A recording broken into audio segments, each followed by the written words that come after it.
जंतर मंतर पर संसद मार्च को लेकर ऐसा जन सैलाब उमड़ पड़ा जिसने जरूर मोदी सरकार के रोंगटे खड़े कर दिए हैं। अब साफ दिख रहा है कि हालात पीएम मोदी और गृह मंत्री अमित शाह के कंट्रोल से बाहर हो गए हैं। कॉकरोच जनता पार्टी का संसद तक मार्च ना हो पाए, बौखलाहट में अमित शाह की पुलिस ने बहुत बड़ी प्लानिंग को अंजाम दे डाला है। अब पहले कॉकरोच जनता पार्टी के प्रवक्ता विजेता दहिया का बड़ा बयान सुनिए। तो विजेता दहिया ने एक वीडियो जारी किया जिसमें वो बोलते दिख रहे हैं कि दिल्ली पुलिस अपने मुंह पर कालिक पोतना बंद करो। वो आगे बोले कि हमारे एक वॉलेंटियर ने बताया है कि एक ट्रक पत्थरों से भरा हुआ है और उसके साथ एक टूटी फूटी गाड़ी खड़ी हुई है। विजेता बोले कि अब आप सोचिए कि दिल्ली पुलिस इस मार्च के लिए क्या तैयारियां कर रही है। विजेता भड़कते हुए बोले कि दिल्ली पुलिस में क्या शर्म बची है या नहीं। पुलिस का काम जनता की रक्षा करना है, लेकिन आप तो बीजेपी के गुंडे बन गए हैं। तो ये बहुत ही बड़ा दावा कॉकरोच जनता पार्टी के प्रवक्ता विजेता दहिया कर रहे हैं। पत्थरों से भरा ट्रक और टूटी हुई गाड़ी, इससे उनका इशारा है कि दिल्ली पुलिस खुद दंगे जैसे हालात बनाएगी और आरोप कॉकरोच जनता पार्टी के समर्थकों पर मढ़ दिया जाएगा। विजेता बोल गए हैं कि दिल्ली पुलिस बीजेपी के गुंडे वाले काम कर रही है, जहां खुद दंगे का माहौल बनाएगी और इसको हथियार बनाकर कॉकरोच जनता पार्टी के संसद मार्च पर एक्शन लिया जाएगा। वहीं आपको बता दें, कॉकरोच जनता पार्टी तो लगातार अपने समर्थकों से ये अपील कर रही है कि इस मार्च को शांतिपूर्ण बनाए रखना है और जो हिंसा भड़काने की कोशिश करेगा वो कॉकरोच जनता पार्टी का समर्थक नहीं हो सकता। कॉकरोच जनता पार्टी बड़ा शक जाहिर कर रही है कि पुलिस बहुत बड़ी साजिश रच रही है, जहां असामाजिक तत्व माहौल बिगाड़ने के लिए प्रदर्शनकारियों की भीड़ में घुसने की कोशिश कर सकते हैं। कॉकरोच जनता पार्टी ने संसद मार्च को लेकर पुलिस की बड़ी कार्रवाई की भी आशंका जताई है। दावा किया गया है कि जंतर मंतर इलाके में आंसू गैस और वाटर कैनन से संबंधित उपकरण लाए गए हैं। वहीं आपको बता दें कि दिल्ली पुलिस ने एक बार फिर ऐलान किया है कि संसद की ओर मार्च निकालने की अनुमति नहीं दी गई है। पुलिस ने जंतर मंतर पर चल रहे प्रदर्शन को गैर कानूनी करार दिया है और चेतावनी दी है कि अगर प्रदर्शनकारी संसद की ओर बढ़ने की कोशिश करते हैं तो उनके खिलाफ कार्रवाई की जाएगी। आपको बता दें, जंतर मंतर पर समर्थकों का ऐसा सैलाब आ गया कि मोदी सरकार के हाथ पैर फूल गए हैं। संसद मार्च को लेकर प्रशासन की बेचैनी भी साफ बता रही है कि पीएम मोदी और अमित शाह से हालात कंट्रोल के बाहर हो चुके हैं। अमित शाह ने तो अपनी पुलिस को बड़े ऑर्डर्स दिए हैं। दिल्ली को छावनी में तब्दील कर दिया गया है। पीएम मोदी के आवास तक नो गो जोन करार दिया है। अस्पतालों से लेकर मेट्रो तक अलर्ट जारी है। यानी जेएनसी की ताकत का अंदाजा लगाकर पीएम मोदी के आवास की भारी सुरक्षा बढ़ा दी गई है। जरूरत पड़ने पर कुछ मेट्रो स्टेशन बंद किए जा सकते हैं। नजदीकी अस्पताल को भी अलर्ट पर रहने को कहा गया है। वहीं जंतर मंतर से संसद की ओर जाने वाले रास्ते पर बैरिकेडिंग कर दी गई है और भारी मात्रा में सुरक्षा बलों को तैनात किया गया है। इसी बीच एक और बड़ी खबर आई है।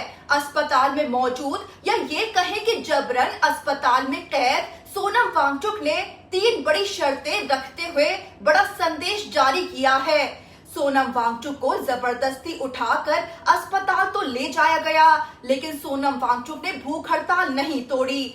अब संसद मार्च के मद्देनजर सोनम वांगचुक ने अपनी भूख हड़ताल खत्म करने के लिए 3 शर्तें सामने रख डाली हैं। संदेश में उन्होंने कहा कि वो 20 जुलाई यानी आज अपनी भूख हड़ताल इन शर्तों पर खत्म कर देंगे। पहली शर्त कि अगर सरकार शिक्षा व्यवस्था में हाल की गड़बड़ियों और नाकामियों, पेपर लीक जैसे मामलों की जिम्मेदारी स्वीकार कर ले। दूसरी शर्त कि अगर सोनम वांगचुक और कॉकरोच जनता पार्टी की टीम को संसद के दरवाजे तक पहुंचने दिया जाए, जहां सांसद और विभिन्न राजनीतिक दलों के नेता हमें ये भरोसा दें कि वो इस मुद्दे को अब संसद में उठाएंगे। और तीसरी शर्त कि अगर सोनम वांगचुक की सेहत या दूसरी परिस्थितियां उनकी भूख हड़ताल की अनुमति ना दें तो तो विभिन्न दलों के सांसद और नेता अस्पताल आकर ये आश्वासन दें कि वो इस मुद्दे को संसद में उठाएंगे। अब ये शर्तें कुछ अटपटी भी नजर आ रही हैं।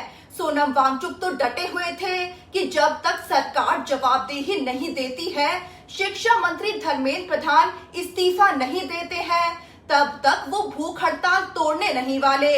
अब जो 3 शर्तें उन्होंने सामने रख दी हैं, इन तीनों में एक पूरी हुई वो भूख हड़ताल खत्म कर देंगे। ऐसे में जो तीसरी शर्त है वो अटपटी दिख रही है और मोदी सरकार को बड़ी राहत दिलवा सकती है। तीसरी शर्त कि अगर कई पार्टियों के नेता सोनम वांगचुक से मिलने अस्पताल आ जाते हैं और संसद सत्र में ये मुद्दा उठाने का आश्वासन देते हैं तो वो भूख हड़ताल खत्म कर देंगे। अब जाहिर है कि इससे तो मोदी सरकार को कोई दिक्कत होने वाली नहीं है। नेता सोनम वांगचुक से अस्पताल में मिले और सोनम वांगचुक भूख हड़ताल खत्म कर दें, ये तो मोदी सरकार के लिए बड़ी राहत की बात हो गई है। आपको बता दें कि जम्मू कश्मीर के पूर्व मुख्यमंत्री फारूक अब्दुल्ला तो सोनम वांगचुक से अस्पताल में मिल भी आए हैं। अब सवाल जरूर खड़े हो रहे हैं कि क्या मोदी सरकार तो सोनम वांगचुक पर प्रेशर नहीं बना रही है, जिसके आगे उन्होंने ऐसी शर्तें सामने रख दी हैं जो थोड़ी अटपटी दिख रही हैं। वहीं आपको बता दें कि अभिजीत दीपके ने तो दिल्ली पुलिस को बड़ी चेतावनी दी हुई है। दरअसल भूख हड़ताल पर बैठे सोनम वांगचुक को जिस बर्बरता के साथ जंतर मंतर से उठाकर ले जाया गया था, उसके बाद तो जंतर मंतर पर समर्थकों की बाढ़ आ गई और मामला मोदी सरकार के लिए बिल्कुल उल्टा पड़ गया। ये आंदोलन और मजबूत हो गया। यहाँ तक कि विपक्षी पार्टियों के बड़े बड़े नेता और जानी मानी हस्तियां भी जंतर मंतर पर मौजूद दिख रही हैं। यहाँ तक कि संसद मार्च से पहले रात में भी कई बड़े बड़े नेता जंतर मंतर पर दिखे, जिसमें इकरा हसन हो, संजय सिंह हो, चंद्रशेखर आजाद हो, योगेंद्र यादव हो, प्रकाश राज हो। रात के अंधेरे में भी जंतर मंतर पर डटे रहे। वहीं इसी बीच अभिजीत दीपके ने दिल्ली पुलिस को बड़ी चेतावनी दे डाली कि सोनम वांगचुक को जबरन अनशन से उठाकर बहुत बड़ी गलती कर दी है। पुलिस ने ऐसा करके पूरा जंतर मंतर भर दिया है। अब अगर जंतर मंतर पर प्रदर्शनकारियों के साथ कार्रवाई की तो पूरी दिल्ली लोगों से भर जाएगी। अभिजीत दीपके पुलिस पर भड़के कि इसीलिए ये गलती दोबारा मत करना। वहीं जहां सोनम वांगचुक को सफदरजंग अस्पताल में रखा गया है और डिस्चार्ज करने से मना किया जा रहा है, ऐसे में सोनम वांगचुक की पत्नी गीतांजलि ने मोर्चा संभाल लिया है। सोनम वांगचुक की जगह उनकी पत्नी इस संसद मार्च का नेतृत्व कर रही हैं।